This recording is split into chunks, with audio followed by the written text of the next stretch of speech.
नमस्कार, मैं हूं प्रभु चावला। प्रभु वाणी में आपका स्वागत है। आज हम एक ऐसी आपदा के बारे में बात करते हैं, हजारों सालों में या सैकड़ों सालों में या सालों में एक बार आती है। अब नेपाल में क्या हुआ अभी तक किसी को पता नहीं है, क्या कारण था उसका ये भी पता नहीं है। पर जिस तरह की सोशल मीडिया के ऊपर वीडियो पड़ी हैं, ऐसा लगता है जैसे किसी ने ग्लेशियर जो होता है, बर्फ का पहाड़ उठा करके फेंक दिया और नदी के अंदर, और सारे के सारे गांव वहां पर बर्बाद हो गए।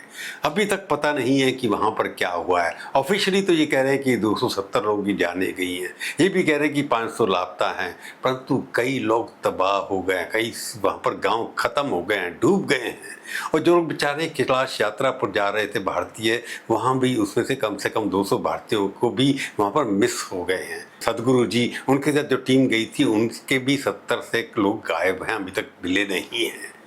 अभी तक वहां पर जितने भी उनकी पानी बिजली बनाने की योजनाएं थी 17-18, वो भी बर्बाद हो गई हैं। इतनी कितनी बर्बादी आई है, इसके बारे में अभी भी पता नहीं है। यह सिर्फ पानी का कहर नहीं है, ये बदलते हिमालय, कमजोर होती आपदा तैयारी और पूरे दक्षिण एशिया के लिए बढ़ते हुए खतरे की गंभीर चेतावनी है। नेपाल की त्रासदी से भारत को भी कुछ सीखना चाहिए। किसी भी छोटे देश के लिए इससे ज़्यादा दुखद तस्वीर क्या हो सकती है कि सुबह लोग अपने घरों से निकले हों और शाम तक सैकड़ों परिवारों को ये पता नहीं हो कि वो बच्चे उनके कहाँ हैं, उनके पेरेंट्स कहाँ हैं।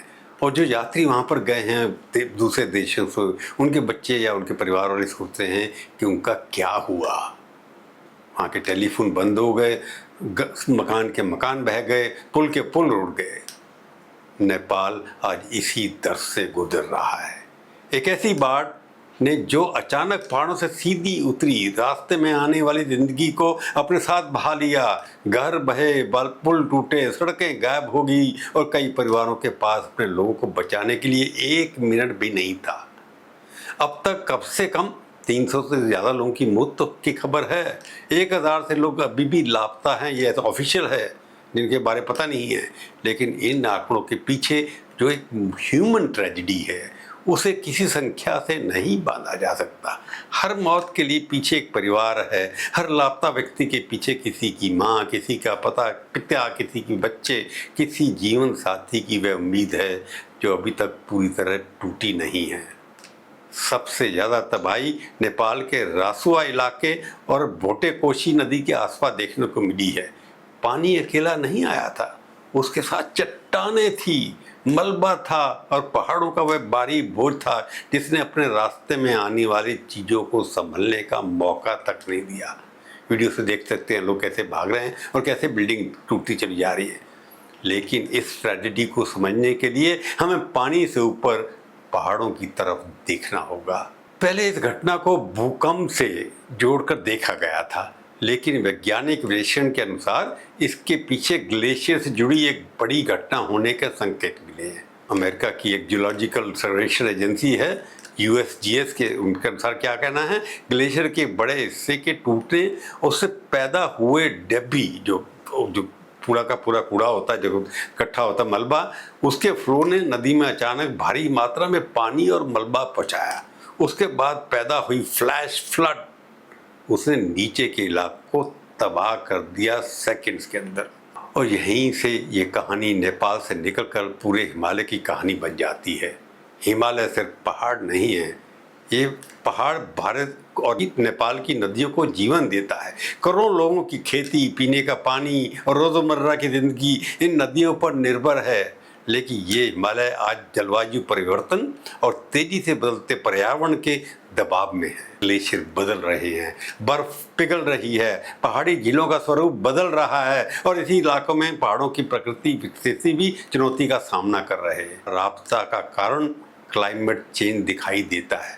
ऐसा कहना वैज्ञानिक रूप से सही नहीं होगा, लेकिन ये भी सत्य है कि बदलते मौसम और तेजी से गर्म होते हिमालय के दौर में ऐसी घटनाओं के जोखिम को नजरअंदाज नहीं किया जाता। इसलिए नेपाल की ट्रेजेडी से सबसे बड़ा सवाल यही निकलता है, ट्रेजेडी की बात आ देंगे, इसका असर भारत के अंदर क्या होगा। बिहार और यूपी के जो बॉर्डर इलाके हैं, उनकी जितनी भी नदियां हैं उसके अंदर तूफान आया है, प्रधानमंत्री ने एक तरफ से सबको डायरेक्शन दी है कि आप वहाँ पर तैयार रखिए, मुख्यमंत्री हवाई दौरे कर रहे हैं, देख रहे हैं, तो भारत के अंदर भी इसका असर पड़ सकता है। क्या आपदा आने से पहले लोगों को वार्निंग देती है?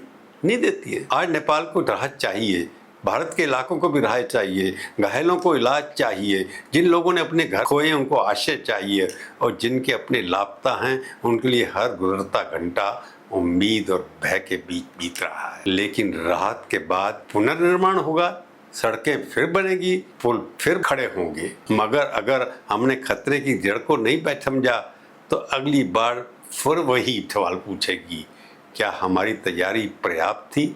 नेपाल में पहले भी एक बार बर्बादी आ चुकी है, भूकंप से आई है, बाढ़ से भी आई है, और भारत ने उसकी बहुत मदद की है।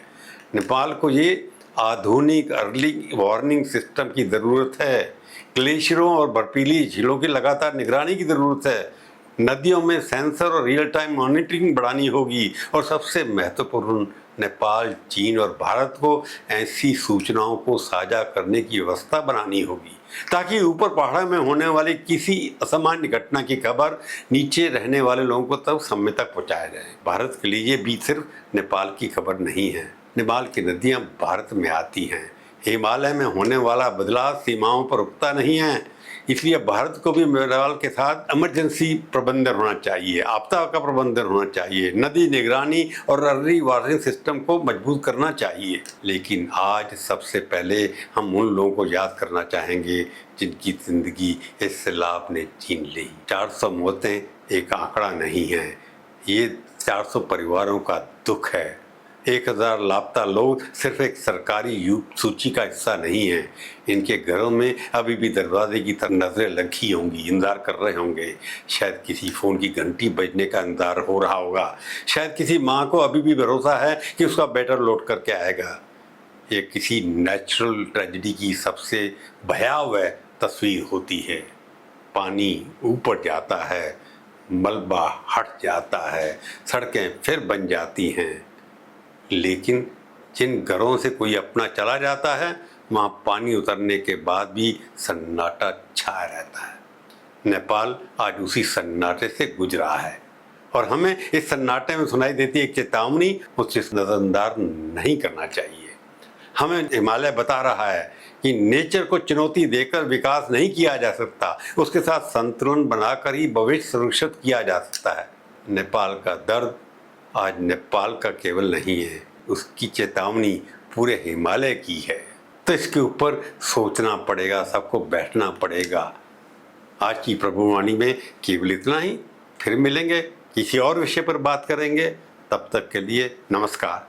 जाने से पहले एक बार एक और प्रार्थना आपसे, मेरा चैनल देखिए, सब्सक्राइब करिए, शेयर करिए, उसके ऊपर टिप्पणी लिखिए, अच्छी बुरी खट्टी मीठी मैं सब पढ़ूंगा, बुरा नहीं मानूंगा। नमस्कार, जय हिंद।